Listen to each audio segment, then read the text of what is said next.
So thank you for being in the group, and I hope you are getting some value from it. I know it's a little bit different. Some people are a little frustrated in regards to how this group is set up. It's meant to be a learning group, and it's not it's really, I don't know, it's just hard to have a group where everybody's giving opinions because that's not always helpful. And so tonight, this one is about puppies, and hopefully you'll get some takeaways and probably, familiar stuff with what you've seen in the group already. If you don't know who I am, so I'm Sylvia Kozrzak, and I have Walkabout Canine Consulting. I do have qualifications, so that's really important when you're working with a professional. And I do positive, fear-free, science-based, psychology-based, and looking at things that actually work. Um, so, so who's this webinar for? And can everybody hear me okay? Yes. Yes. Great. Okay. So if you're a puppy owner or dog owner, if you work with dogs, spend time around dogs, who the webinar is not for, well, it's for everybody actually. If you're a dog owner or work with dogs or spend time around dogs and the dog is biting, you actually want to be working with somebody at your side. You can message me and I can help you with this. I do work with dog guardians virtually from anywhere. So resource guarding in puppies is a natural, but it's problematic behavior, right? So this is where a puppy becomes protective of or aggressive over items that they consider valuable. A lot of times in the litter, they're working all that stuff out already. And some breeders have seen resource guarding already starting in litters. It's not overly common, I will say, unless the mom was not a good mom. So if you know anything about raising litters, typically if it's a good mom, there's not a lot of issues going on in the litter. There, like I say, occasional where there might be two puppies that might be getting a little crazy with each other, but it's not really the norm. So resource guarding in dogs matter because it significantly impacts safety, harmony, quality of life for both the dog and guardians. So these are some of the key reasons why addressing resource guarding is crucial. So of course we have safety concerns, and which leads to growling, snapping, or biting. Well, those things are not good. In a way, they are bad because it is still communication from the dog and they are letting you know what's going on. But it does pose a risk to humans, of course, and of course, especially children who may not recognize the signs of guarding, as well as even other animals in the household. So safety is always our main concern, right? So understanding and managing these behaviors, preventing injuries, a more secure environment. And of course, we want to solve that issue as well. And we've got the, human dog relationship.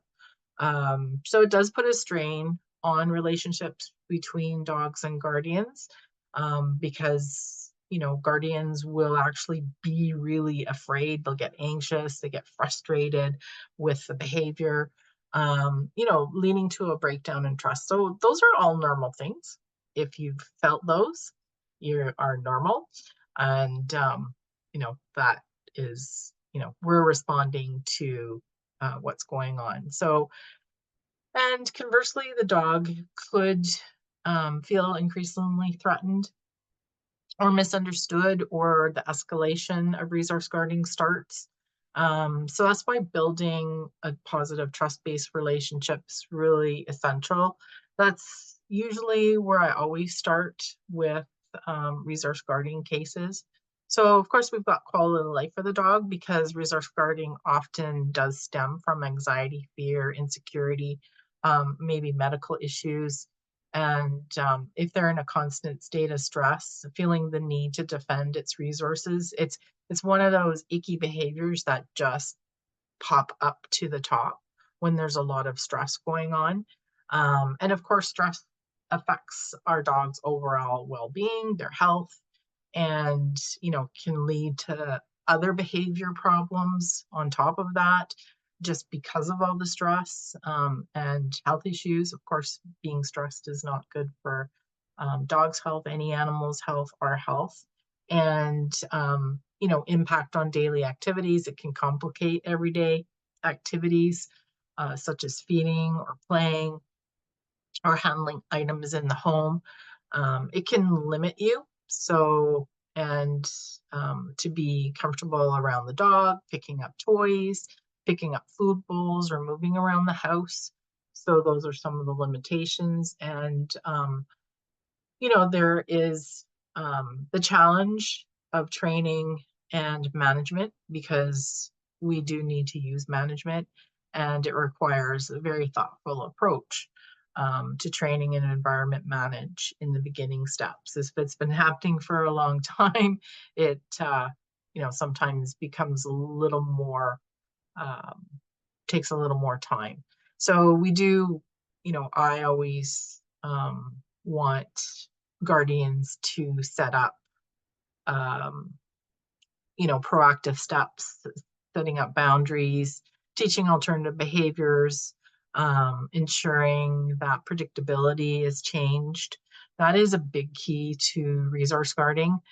Dogs, I mean, animals are really smart, so they pick up on associations very quickly. So we want to change the predictability around situations or contexts where that might be happening. And of course, we want prevention of escalation. If it's not addressed early enough, the behavior can escalate. It can become more frequent. It can become more severe. It can create a dog who might initially be guarding around one particular area, maybe food, but then it might start to spread into other areas, and start guarding more and more and more and more. And the more they guard, the harder it is, and the outcome it does make the outcome much harder, because I mean, think about if you have a dog that's guarding absolutely everything. It's like, oh my God, what do you do, right? Where do you go? Where do you move? How do you move safely? So and dogs that are resource guarding are just not in the right emotional state. It's not about dominance. It's about it's frustration, anxiety. There's a lot of things happening there. So the more we can understand and make changes quickly, the better outcome that we can have. So, it's about creating that safe, trusting, and enriching environments for both dogs and their guardians. Um, so and it can happen, especially when you have a puppy that hasn't been happening for too long. So of course we want to make sure we know what it looks like. The more we understand, the more we can preempt a bigger behavior, of course, meaning you see the dog starting to resource guard, and you want to diffuse it as fast as possible. So this is the list of what it can look like. And you may have seen these behaviors. So stillness, lip curl, lip licking, head over items, eating faster on approach, growling, of course, lunging, biting, whale eye. So, seeing that white of the eye. Hiding items. So some dogs like to bury bones or put them behind pillows. That is, in a sense, some resource guarding. It's mild, but it's still resource guarding. And you got to ask, why? They're feeling insecure. They need to hide it. They don't have purses and pockets and bags like we do. So even just lying beside an item, that is very, very mild, but that can be um, a behavior that you see. Licking an item, that can often be, mild or the start of. So they start licking it and then they start seeing what else is going to happen. Just standing over an item, okay?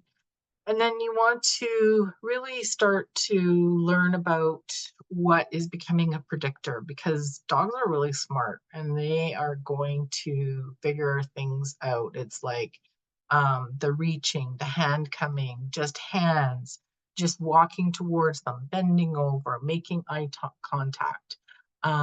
So there, that is very important are the predictors of the whole scenario of our dog's resource guarding. And of course, tonight I am talking, um, human to puppies. Okay. And what are some of the things that can contribute to resource guarding? A new home, even for a puppy. It's a big change for some puppies. And that's why it's nice to sort of keep their environment smaller, happy, calm. They're leaving their mom, their litter mates, the home that they know it, albeit a very short time.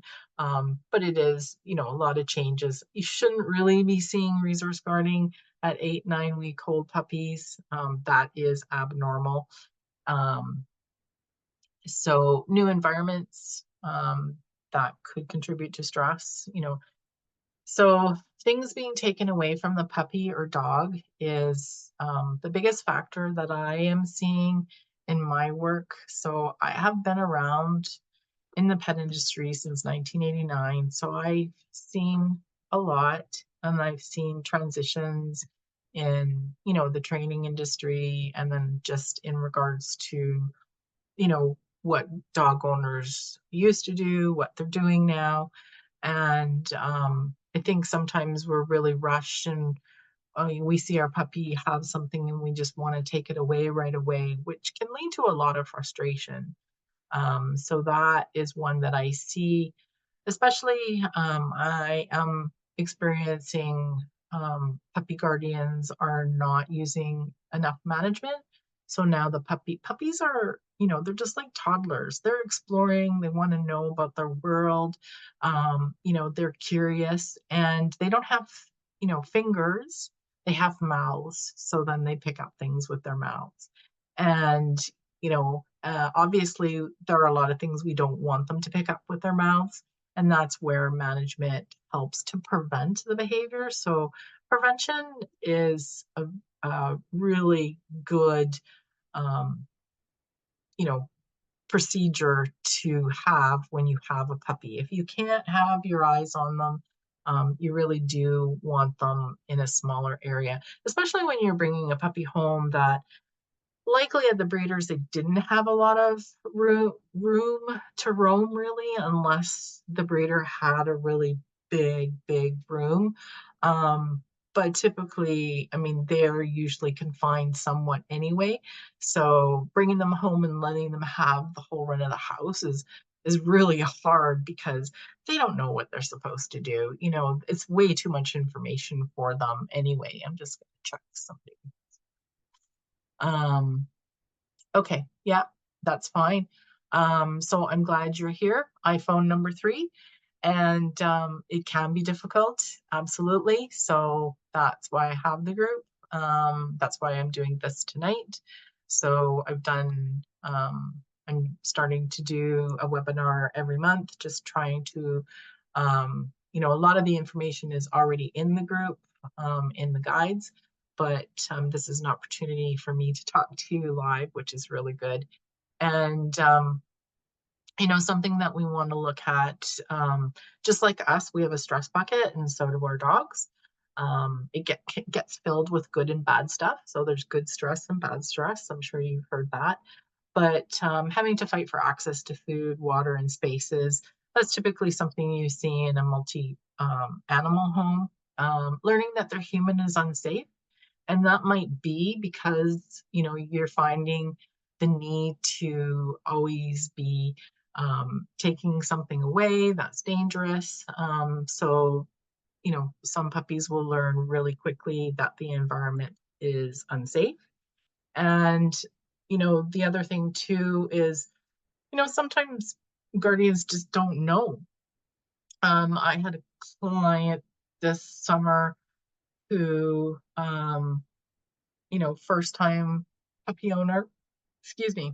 And we had been working on some things, but we hadn't really addressed resource guarding, which is something that I do like to present to my puppy clients, how to prevent it. And we hadn't really reached that lesson yet. And I got an emergency email because she was starting to do some things by recommendation from the veterinarian, because when she was at an appointment, I think her puppy had maybe a chew. So I think she thought to bring the chew with her to the appointment, which makes sense. And I think what happened is, I don't know exactly, the veterinarian might have reached around or wanted to take the item away from the puppy, and the puppy growled. So right away, the vet says, "Oh, we got to fix this. And you need to teach the dog that, um, you know, that you can take things away from them."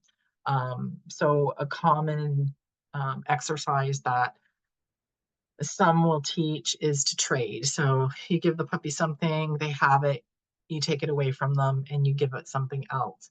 And that can actually make things worse, which it did happen in this case, because the owner was really diligent and wanting to practice everything that she was shown. So she went home and did this, and the dog just kept getting worse and worse. And I got an email, help. So she was able to quickly turn it around because it was a young puppy. And the breed did play an important role in this as well. So trading is often not great. um, you can, however, have something and you're holding it and the puppy could be chewing it, but you don't relinquish it to the puppy. And then you just, let it gnaw and then say, "Can I have this?" In a positive way. And a lot of times puppy will let it go. So it depends on the puppy as well. So, then the puppy starts to learn that the environment is safe, because, whoa, now all of a sudden this person that I started to trust is constantly taking things away from me. And it starts to emit emotions. It might not be anxiety for some dogs, for some puppies, but it becomes frustrating. Resource guarding is a very natural behavior for all mammals. We do it, right? We have locks on our doors, we have fences around our yards, we have gates to our yards, and if anybody walks through those doors, we're like, "What are you doing?" Or if somebody takes something out of our yard, "What are you doing?" Right? So it's a very normal, natural behavior. It's just that we don't want to start beating people up. um, Anyways, and something to consider too, usually with puppies, it's not the case, but it could be, is that there's underlying medical conditions. So if you have a young puppy, we may need to look at checking the stools for parasites that might not have been, completely dewormed. So that is going to have an effect on the puppy's body because they can't talk to us, right? And so they might seem okay, but if you have parasites, it's not comfortable for the puppies. It's going to have an effect physiologically. I'm not saying that it's super painful, but there is an effect. There's all kinds of behaviors that you can see, but that's the simplest thing to do when you have a puppy and you see that. So having parasites is a medical condition. So dogs that are, if you've got a dog that's not confident, if they're not confident, they tend to be a little bit more anxious, more pessimistic, I like to say. So they get stressed easier, and they can become frustrated easier. Adolescent dogs, this might be something that starts to creep up in adolescent dogs, and I do have, I did a webinar on teen dogs, which should be in the guides, should be under teens. And, I try and make sense. There's a slide further down I talk about, but adolescent period in dogs is very similar to the human adolescent period. So very sensitive period, very emotional period, lots of growth happening in the body and brain.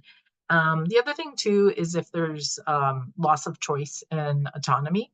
So autonomy is basically having the freedom to move around, and loss of choice is just a lot of pressure, commanding, that kind of stuff. So that can create some frustration, and when we start creating frustration in other areas, you will see behavior kind of pop up, and that's related to the stress bucket, which will be in a later slide. Is it genetic? uh, this is a really hard one. I've even breeders try and tell me that it is genetic. Um, I really don't believe that. I don't think the geneticist, I've never heard that. I follow quite a few and learn from. My take is when we've got duck gun dogs, and basically that's a group of dogs that, golden retrievers, Labradors, Cocker Spaniels, the dogs have been bred to pick up things. So that's very, that is genetic. And if we're thwarting that or interfering with that too much, we might see that. So, we have seen, I've seen this 25 years ago where, we tend to see sometimes golden retrievers more having resource guarding, but it's more about not respecting that natural instinct. And I'll get into that. So this is a little bit of science from Elsevier. I don't know how to pronounce it. Elsevier. So factors associated with your resource guarding. Um, so dogs with higher impulsivity were more likely to display avoidance, rapid ingestion, and aggressive resource guarding. Mm, maybe. So it's science, so it's not always exact. I do see it more in males, mixed breeds, and but I wouldn't worry about that too much. Protective measures, science does say to teach dogs to reliably drop items when requested, and the addition of palatable bits of food during mealtime was associated with um, less likelihood of severe resource guarding behavior. So, and that's definitely something that we see in practice. So, what do we not want to do? Not be taking things away from your dog. Do not pet your dog when they're eating. It's not fair. This is not a way to prevent resource guarding, nor is it when you stick your hand in their bowl. That is very frustrating for a dog. Yes, there's some dogs that let you do that, but there's lots of dogs who won't because it's not a cool thing to do. If you did that to me while I was eating, I would start getting very annoyed with you. So we do, you know, we want to, um, look at doing different procedures for that.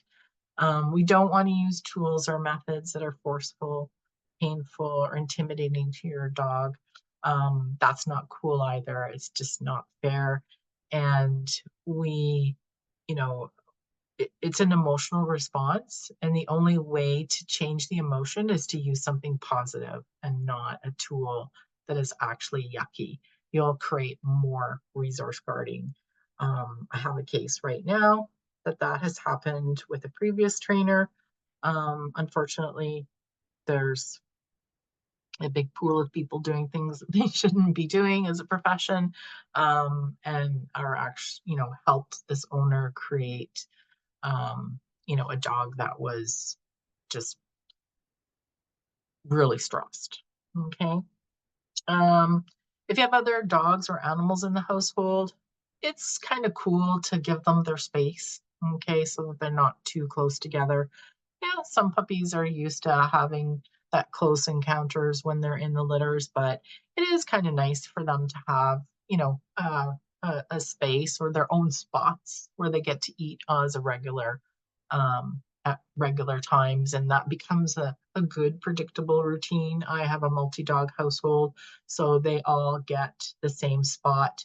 If you listen to other dog professionals, we all have more than one dog, and that building that positive, that routine at mealtime, it's predictable, so the dogs know what's going to happen, and so that it reduces the likelihood of them being worried, because they know what's going to happen, right?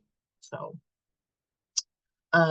yeah, I've got on here, be careful of constant trading, as this can actually do more harm. You want to look at if there's resource guarding. It's really helpful for you to play detective. There is something in the learning guides where I ask people to journal. So, and just making quick notes. If you're good at making a mental note, then that's all you need to do. I am, just because of what I do. But in the beginning stages, it's really helpful to find out, where is it happening? What is it happening? At what distance from you is it happening? The time of day it's happening, with who, and what's the frequency? And then is it really resource guarding? So just an example, like I say, not as likely with a puppy, but I'm not going to say that it's not something that can't happen. I mean, we are seeing dogs with structural issues at a younger age now, especially, with there's so much breeding going on and unknown health and genetics and stuff. But what was I going to say? So there is, more and more. I mean, there's universities that are studying about, dogs that are having arthritis at an earlier age. So there is a study at a University of North Carolina where they have seen dogs as early, I think it was 8 months. I've been in on some case studies where it's happened even earlier. So that's not to be disregarded. So that's why time of day, what happened during the day, can be important. So, for an example, late afternoon, just had a walk, maybe longer than possible. Dog goes and lays in the bed and now starts to growl when owner approaches. And that could simply be now the dog is sore, had a really long walk, maybe longer than necessary, and has some discomfort from that because the discomfort isn't being addressed. Dogs don't scream in pain, and neither do we really. I mean, some of us do, but if we think about it, if it's a 5, we don't scream. When it starts getting 6, we start to maybe start moaning, limping more. And it's the same with dogs. So just a little bit of information for you. Um, Obedience training does not fix resource guarding. So let's make that clear. So, and I'm just saying that because I've come in after other type of companies that they just use the obedience, it doesn't work. Calmness is king. So I teach this to all my clients, regardless if it's a puppy, senior, teenager, whatever, the behavior issues. The more calmness that we create, the better mindset we do create with the dog, safety, trust, that sort of thing. So this is one of my Percy, my client. So we got to work on lots of calmness. Um, so what should we do for prevention? We want to teach a reliable out or a drop. So if we have a dog that's already resource guarding, there's ways to teach that. You want to play games like Toy Switch, which is a pattern. So it's nice to use two toys. They need to be exactly the same and made by the same manufacturer because dogs will have a preference of toys. Now, there is the odd dog that it won't matter, but more often than not, I've seen where it does matter, even something as simple as a tennis ball. If it's made by different company dogs, there's some dogs that'll know it's not the same ball. I like that ball better. So by using two of the same, we can start playing, and I have a couple of little videos to show you about that. You want to make your approach predictable with high value food. So I've got a couple of videos to show you there if you haven't seen them in the guides. If you find that your dog is getting stuck and starting to growl and you see that stiff body language, just get them moving. Get them moving with a high value toss and get it out of your head that you think you're reinforcing them for the bad behavior. You are not. You're changing the pairing. You're creating a positive pairing. You're getting your dogs, because sometimes their brains just get stuck, and you're getting them unstuck in a positive way. Okay. And, sometimes in the beginning, it might be a little bit bumpy doing that, but the more you work on your relationship, the more your dog's going to have buy in when you start doing these things. And the goal is not to then high value toss and then take it, because your dog will figure that out. You just want to get them moving, happy talk, moving away, let's go this way, let's go outside, and just get them totally out of visual so that, you can remove whatever you need to move. Um, like I say, if you have a multi household, you want to give your dog a safe space to enjoy their food or their chews. And again, setting up that foundation of trust. Let your puppy win a lot. That pays a lot into the bank.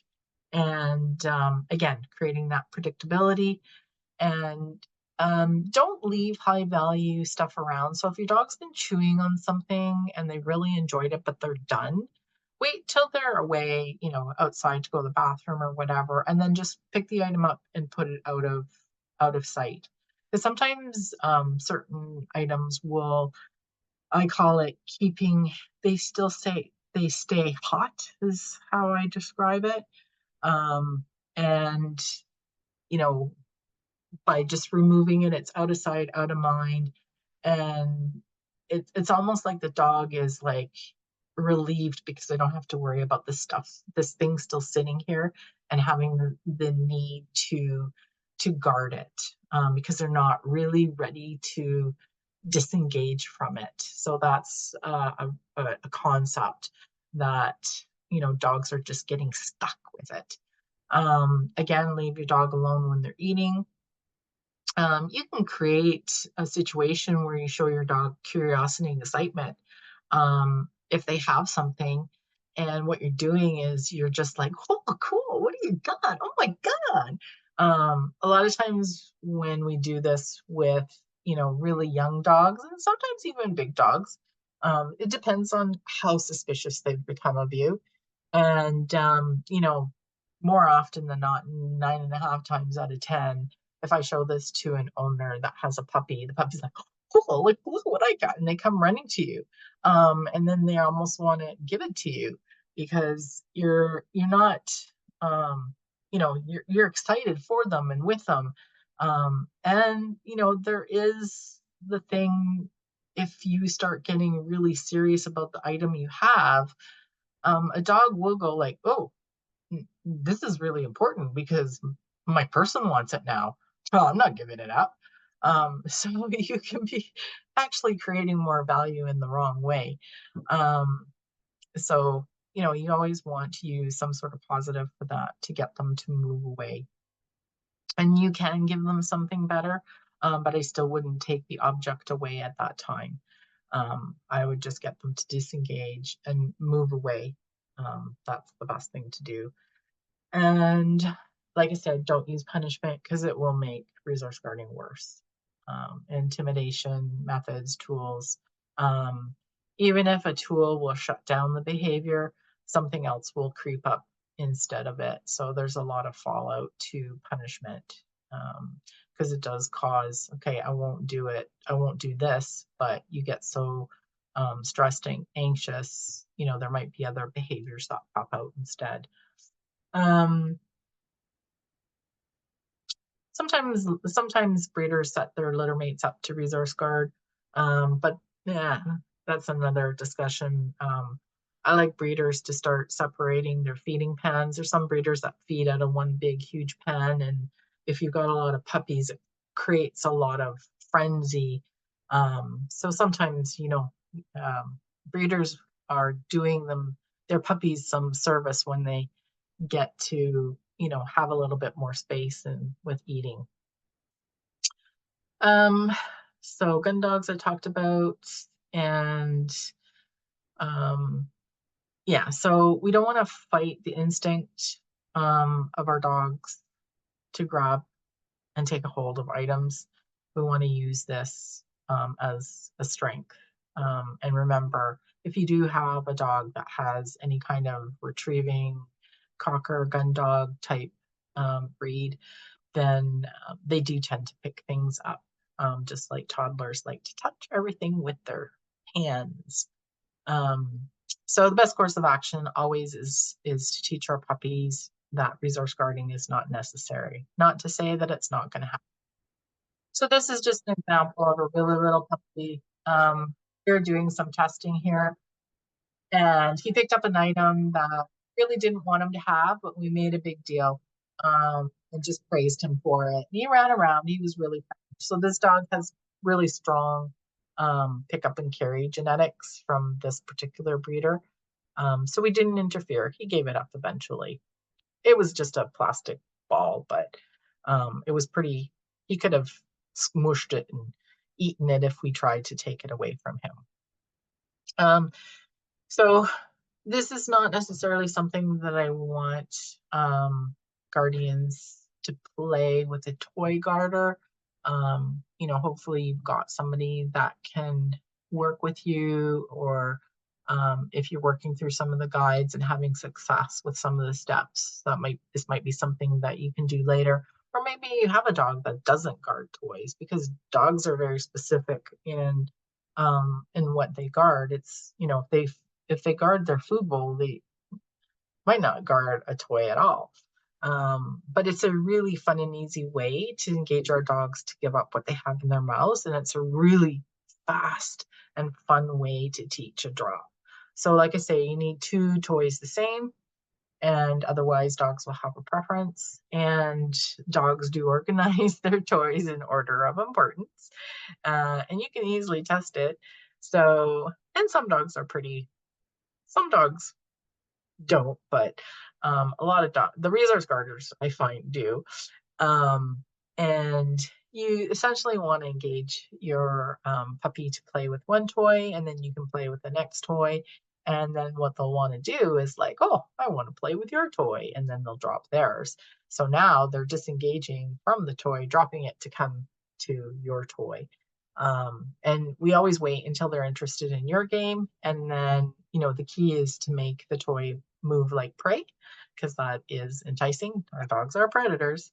And when our dog drops the toy they have in their mouth, you let them have the toy that you have.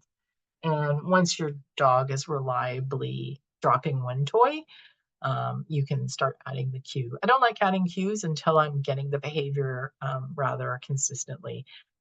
So this is just a demo of a young puppy playing this. These puppies have a really strong genetic desire to pick up, carry, and hold. So I'm just moving it slowly on the ground. Then I grab the other one and start, oh, great, right? So now you see so this is just, slow moving. This is a pretty young puppy, I think maybe 7 weeks old here. But again, Labrador retrievers have their working lines, so it's a pretty strong instinct for them. This is a bit of a demo with some balls and a Jack Russell. So she's just pushing the ball away.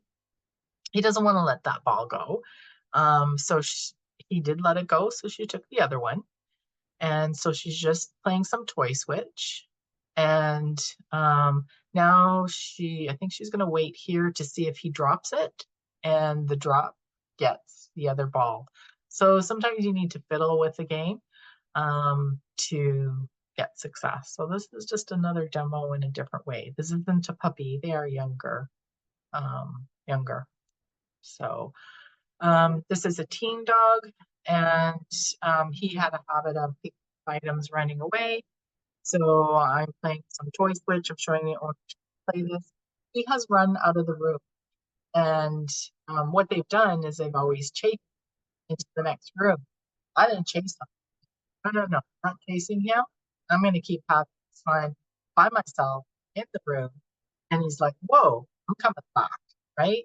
And I'm just enticing him. He can run around with the toy. That's fine. There's no wrong answer. And whoo, he dropped it, right? So then you start getting this game going. And um, so I'm using switch. You can say drop if you want. It's up to you. There's no right or wrong word as long as you're consistent.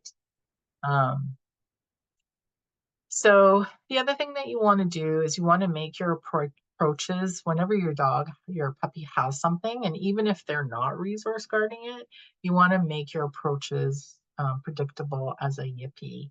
Okay, so essentially, what we do is we're creating that. Any of you have um, been around the ice cream truck and the ding, ding, ding, ding, ding that we hear streets away. Um, I don't think there's many people that don't like ice cream, but usually when we hear it, it's like, whoop, there's the ice cream truck. So that's essentially what we want to do. That is Pavlov's bell, and it is very powerful. And associations are always happening for all animals. So this is empty bowl. So if you have a resource guarder with an empty bowl, unless they're guarding the empty bowl, and I'm just walking up and chucking chicken. I don't care if I get it in. So my approach is becoming predictable. So say your dog is resource guarding a space, you can do the same thing. Okay. Um, so you walk up, you chuck chicken, because if there's any kind of, it just takes one time for us to try and get them to scoot out of an area that they didn't want to, and it can cause frustration. So we want to change our predictability of what we're doing with our dogs. Um, this is just more of the same. So this time, dogs are eating. I'm walking up and I'm just chucking chicken. So I'm creating predictability, approach, and drop chicken. Okay. So I'm going to use something really high value. Walk up, approach, and just chuck chicken. Okay. Um, this dog is not a resource guarder. It doesn't matter. Even if you don't have a dog that resource guards with your food bowl, this is a really good exercise to do. I do tons of prevention exercises with my dogs, and I'm preventing any possible situations from arising, because I'm making sure that they understand when mom approaches the bowl, it's a good thing because something good is going to happen. So that is definitely a good practice. So you see, he even lifted up his head because I was approaching. Oh, you're coming. Okay. What are you giving me? Okay. Um, so this is my dogs are chewing. It's high value. These are high value items. And I am doing some prevention, and I'm just walking up to them and checking chicken. So, and I've got my dogs in different spots, right? So there doesn't need to be any resource guarding in between them, because they're in their safe spaces and they don't have to. So now, my dog is checking in. Oh, mom's coming up to us again. And when she's checking in. So this dog can sometimes reserve guard with my other dog, just because my other dog, when he was young, was a little bit of a bum as a puppy. So just some more approaches of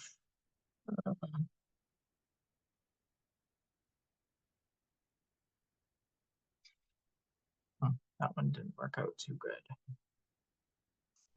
So again, I'm chucking chicken from a greater distance. So this is just an example of, where distance is important. Okay.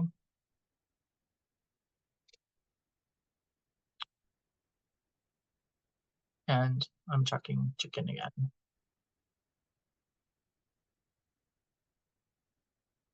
Okay. So predictability is really, really key in resource guarding. Okay.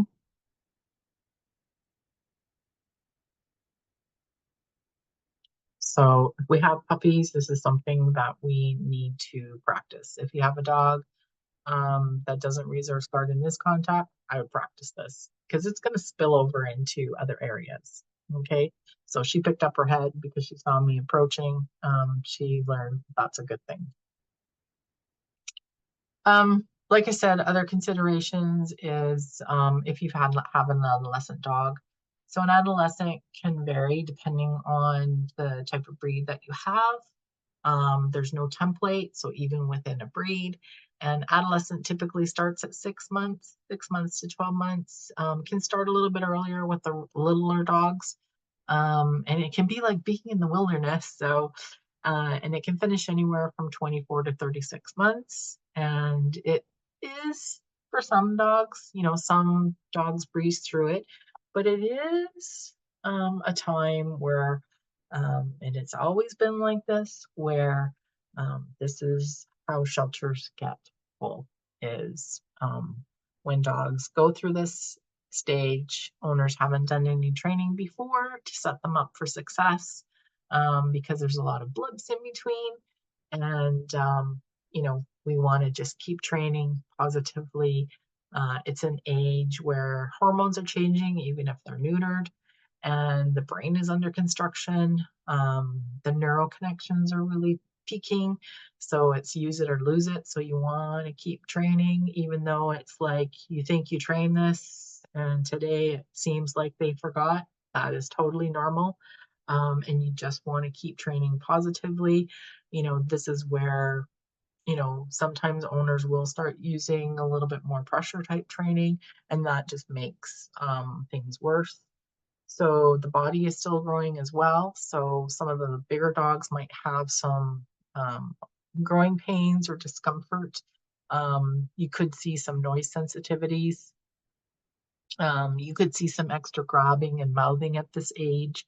Um, Issues with movements and noise, handling just due to discomfort or just, like leave me alone, just like teenagers. And, sometimes some dogs, if it's too arousing and frightening and we're placing too much pressure in the training. So, the constant sit, sit, sit, sit, sit, down, down, down, down. That's really not a time to get too focused on that. You want to use a lot of movement and fun stuff. You can see an increase in anxiety, frustration, or arousal.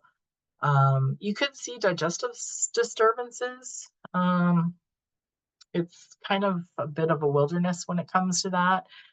Could be from growing. Some resource guarding does start as pica, where they're eating stuff, and it can be, um, correlated to digestive disturbances. So could be depending on what you're feeding. If you're giving a lot of chemicals, unfortunately, it does contribute to their gut microbiome. So if there's a lot of upset into that, it can create the digestive issues where it's like they have this craving and they need to, a lot of times the resource guarding is more material stuff where you see dogs wanting to socks and that sort of thing. Um, so there is some correlation there. So you want to, kind of consider that. Maybe making sure the microbiome is healthier for our dogs.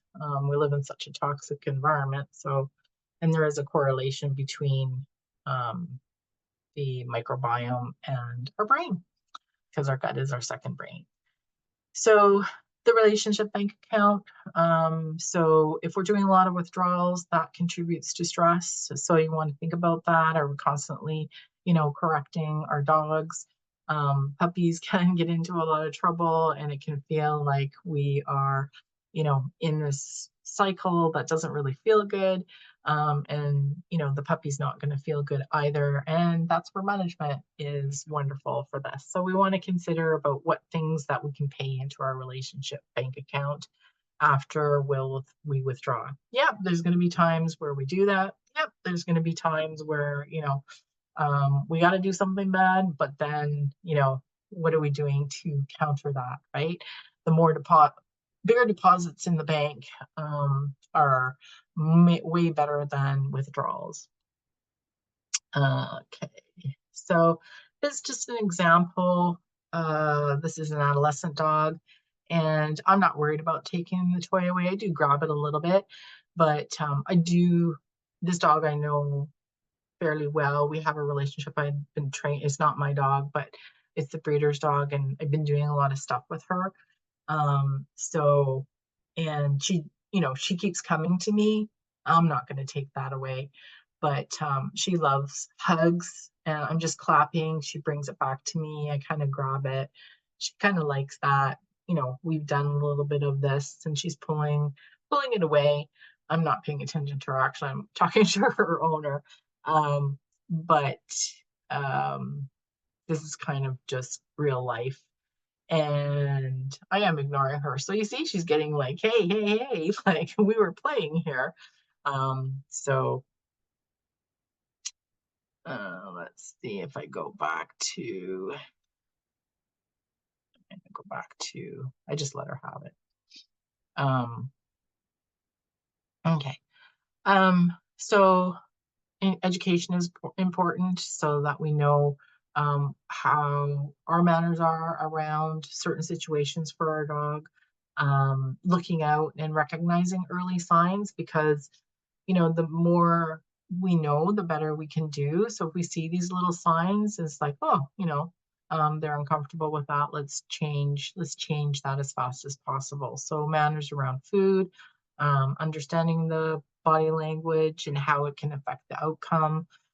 Reaching over is, that's a big one where dogs start to learn that, well, the person's reaching now and they want to take something away. And then what happens in another context when we're reaching and we're not taking something away, the dog goes, there she goes reaching again. I'm going to get ready and preempt that. So you want to be careful about that. Eye contact approaches. And we want to think about, building disengagement games, the toy switch games, um, feed and leave, which I showed you little videos of that. Um, Again, the struggle to disengage for some dogs, and it just their brain gets stuck. Could be the teen, the pessimist, worried, anxious, fearful, the predictability of the situation, stress levels overflowing. So those are always considerations. And like I said, dog brains get stuck. So you want to play a lot of disengagement games, meaning, getting them to, it's like, they walk away from just a novel item. It's like, woo, that was great. Um, and it doesn't reinforce guarding. You can't, and like I say, you can't reinforce a negative emotional state with a positive, it's supposed to say. Aversives will create more negative emotions, and we can relate to that. So, okay. We did do a webinar with some of the games earlier, I think in July. So possession, fear of losing, that sometimes equals a little bit of pessimism. Even if you don't think your dog is pessimistic, there might be certain situations where they are. So, we want to constantly build optimism. And I've talked about the stress bucket, and I cannot emphasize this enough, that you really want to think about that. We all have stress buckets. So I like using this analogy because I find that it helps make sense for the clients that I work with. And we have stress buckets if we think about it. And there's lots of things that can fill the bucket. There are elements to the stress bucket. So we do sometimes have dogs that have a smaller size of a stress bucket because they're not, they are more pessimistic, but it doesn't mean that you can't change that and grow that and to continue to build their resilience. And then, what's paying into the bucket so it gets filled. And then when you look at the hole where, the stress goes up, it needs to empty out of a bottom hole. Sometimes the hole at the bottom is too small, you want it to be bigger, and that's where you really grow the resilience that they're able to recover faster from certain stressful situations. So when you want to do really pay attention to the daily stress bucket, how full it is. um, you know uh, for puppies, it's a lot of times puppies don't get enough rest that they need. They don't get enough quiet time that they need. Teen dogs, they're not adults. They're still puppies and they still need tons of downtime and decompression because there's so much growing going on there as well. So that can fill the bucket and they don't get enough calming activities that calms the brain. Okay, Heather, thanks. Thank you for coming. Uh, yeah, so we're almost at the end here. So just think about, constant doing is a positive, but it still fills the stress bucket. Fast play fills a stress bucket. Fast moving games fills a stress bucket. Chasing squirrel fills a stress bucket. Constant excitement all day long fills the stress bucket, has an effect. Running your dog constantly, playing fetch constantly fills the stress bucket, depending on the dog and how often you do it.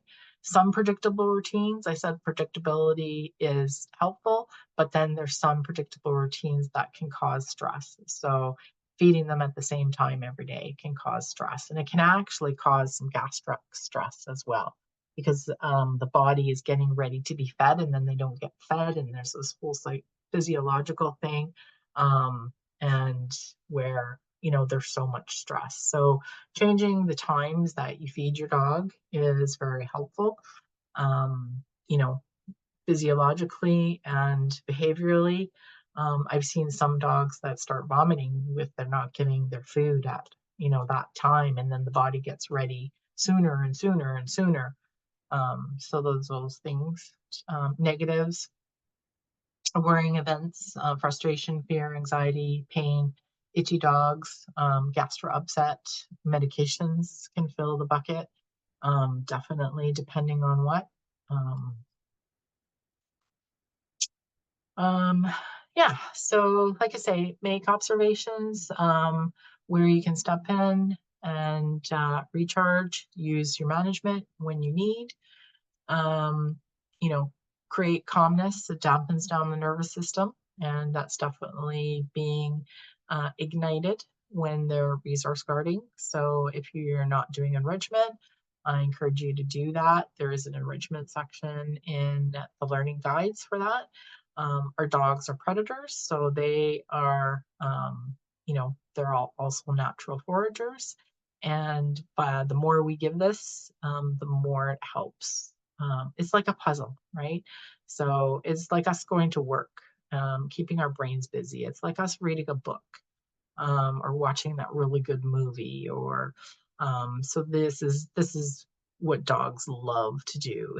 It's very satisfying. It's not just the physical exercise. So the mental stuff uses up a lot more energy and has that calming effect, which is really what we want to constantly be growing. um, Quick wins. So sometimes not too challenging. If they get it right away, that's fine. Fun game style training, movements, lots of success, a lot of wins. Instead of, when we're training, sometimes we don't want the dog to fail because that can be frustrating in itself, especially if they're younger dogs and adolescents. Once a dog is more seasoned and has gone through training, then you can start making things a little bit harder where they have to push through that. Um, Boundaries, okay. for self-control, calmness, safe spaces, turn taking if you have multiple dogs, multi-dog homes. And, ditching the bowl for your relationship bank account. Our dogs wake up every morning with a big pot of value for the day, so we can start using that for enrichment.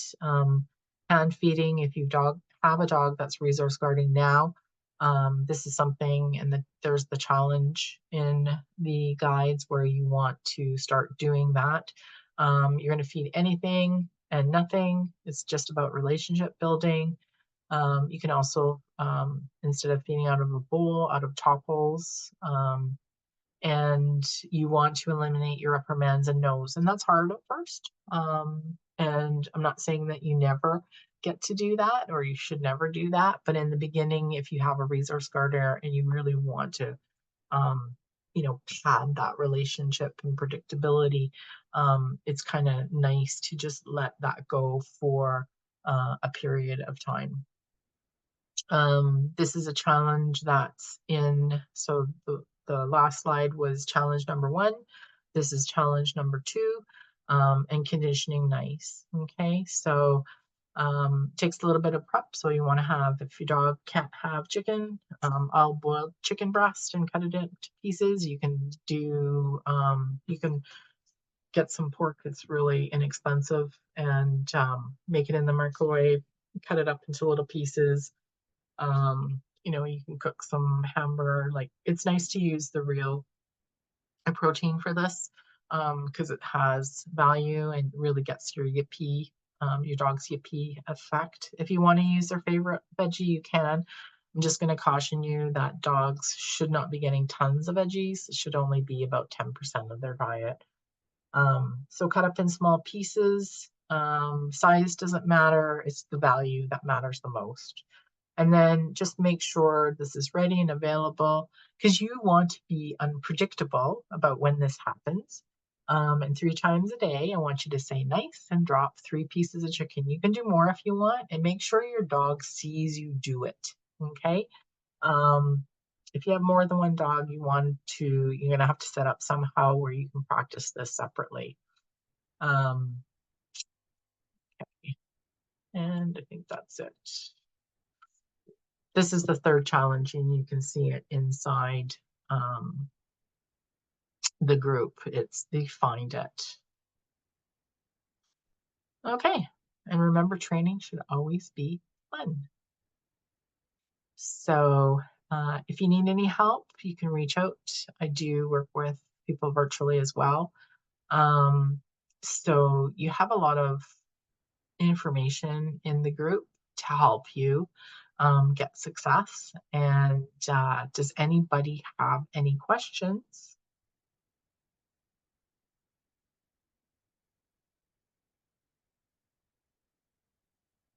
Yeah, sure. Just reach out and we can do that. Okay, Gina. Yeah. And typically what I do is I have a questionnaire, get some information on that, and then we can set up a time, and I can help you the beginning steps. So if anybody has any questions, does it make sense? Anything in particular, Susan? What's your resource guarder? What do they do? When I've been on one of your sessions before, she's a toy poodle, and she used to guard a lot of things, and be very agitated if you approached her at all, or sometimes she'd even be laying on the floor next to your feet, and if you moved your feet, she'd attack. Right. Yep. Yep. Not attack as in bite you, but like act like she's going to, really, Yep. like upset. Yep. She's now 16 months old, and we've done a lot of these little challenging things, and she's really much, much better. But Good. every now and then I'll notice, like, tissues are very high value to her, or napkin. Yeah. So we need to not let her get one of those. And I have done some trading, so to speak, where she knows the word hot dog, because I don't give her a lot of them. I cut them into really little tiny pieces, and I keep them in the fridge just in case. But if she gets something, that she shouldn't, or I think she's starting to do it, I start to say, oh, I have a hot dog. Would you like a hot? Nice. She'll come running. Perfect. Yeah, Perfect. she just heard me, so here she came. But I try to be very consistent that I'm doing that for her. What Yeah. I am noticing now, and I'm not sure it's guarding. She's just a little, she might be an adolescent, so she's just a little grouchy sometimes. If she's sitting on my lap, like at the table here, and I move, or she gets a little like, she growls a bit, and I'll make her get down if she's being grumpy. I kind of Yeah. call it, Yeah. but Is it any time of day or? um, it can be. It's going to happen more at night, I would think, but it's mostly when she's wanting to sleep. So even sometimes in the morning, she has a sleepy, like Yeah. a second sleep kind of time. Yeah. And if we're busy at the PC, she wants to sit on my lap while I'm at the PC. Yeah. So, she'd be okay. She'd have her chin on the table or my lap. Yeah, so then that might be something that you might want to adjust so that it doesn't happen, because if she is sleeping and she's like, oh, this is so good, and you move, is like, damn. Yeah, So maybe the chair beside you with right, a mat on it, or right. I have a friend, One she other thing I wondered about, and I wondered if this is resource guarding, is at one point in time when we get in the car seat, that was kind of she was known to guard in there, but she doesn't do that at all anymore. yeah, She will jump right into the car, get in the car seat, and then I usually put a harness on nice. and her in.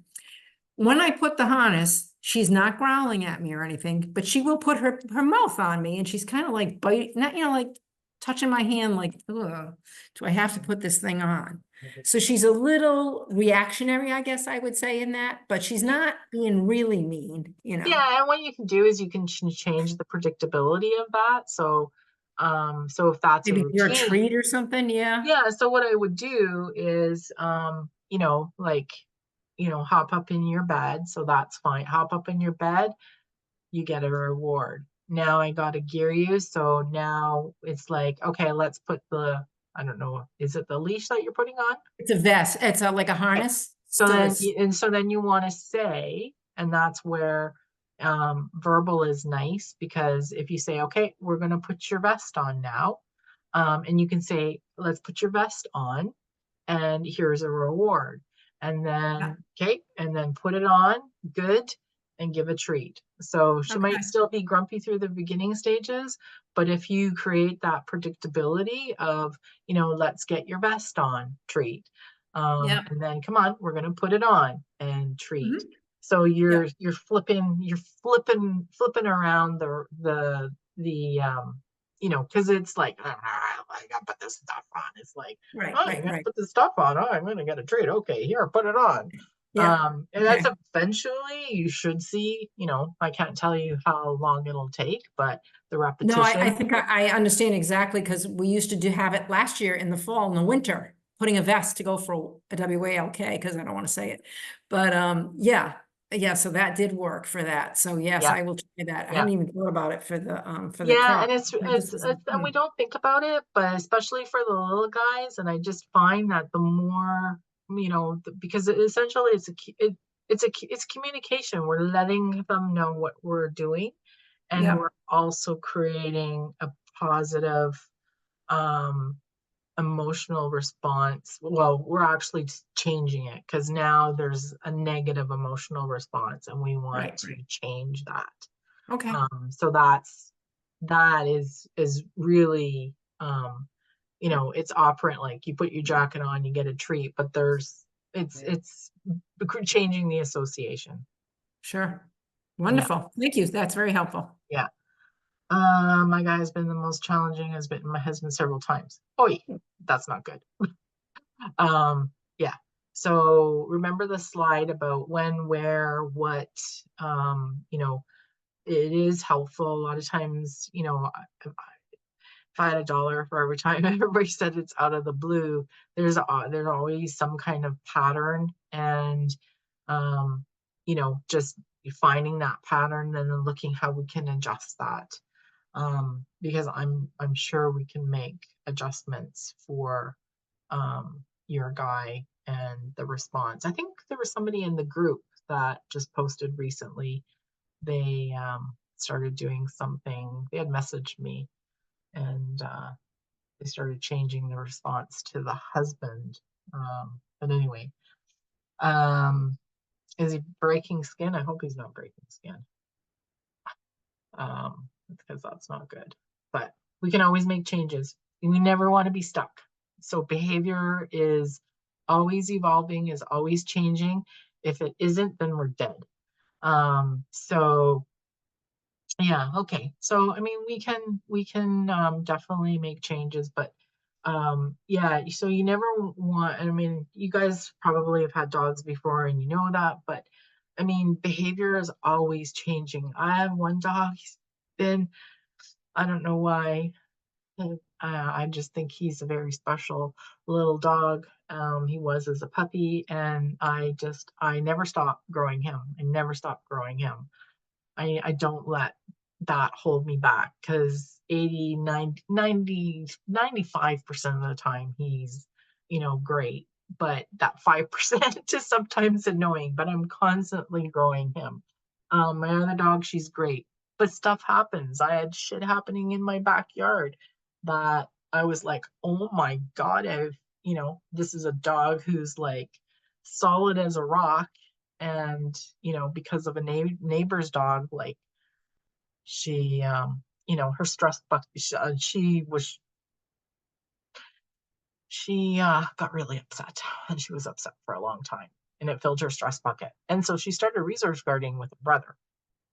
And I knew the days where she would really be stressed, the resource guarding of her, because she's never resource guard with us, but the resource guarding with her brother went skyrocket. And I was like, oh, okay. I think about what happened in the day. And that's, that I go to stress bucket. How do I change it? How do I calm them down? Up the enrichment, manage, manage the environment, keep her away from that, because we do have, unfortunately, a new neighbor that dog has decided to do some stuff to her.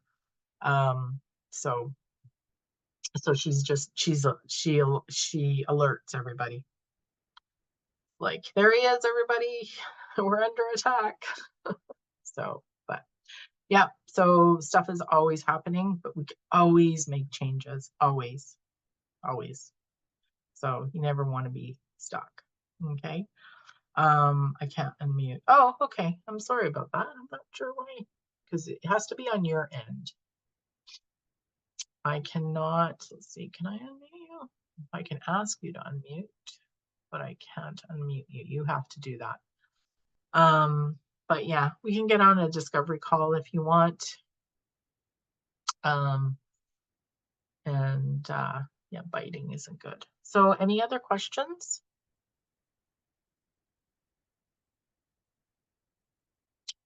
Okay. Yeah, so, and I thought about doing, the reason I did the puppy one is I saw quite a few new owners coming in that have puppies that are having resource guarding. So Susan, your dog's probably still considered kind of on the cusp, right? Yeah. Kind of, and poodles are smart, so. I'll say, she really has me figured out. Oh my goodness, yeah. Yeah, they are really smart. So it's not, I would say a poodle is not for a first-time dog owner, believe it Yeah. or not, Yeah. because they're a little too smart. So, yeah, but, well, thank you for being here. I really appreciate that. And hopefully this was Thank you. helpful. Yeah. Yeah. So you guys have a good evening, and yeah, reach out, and we'll see you in the group. Okay. Thank you. Okay, Bye bye-bye. now.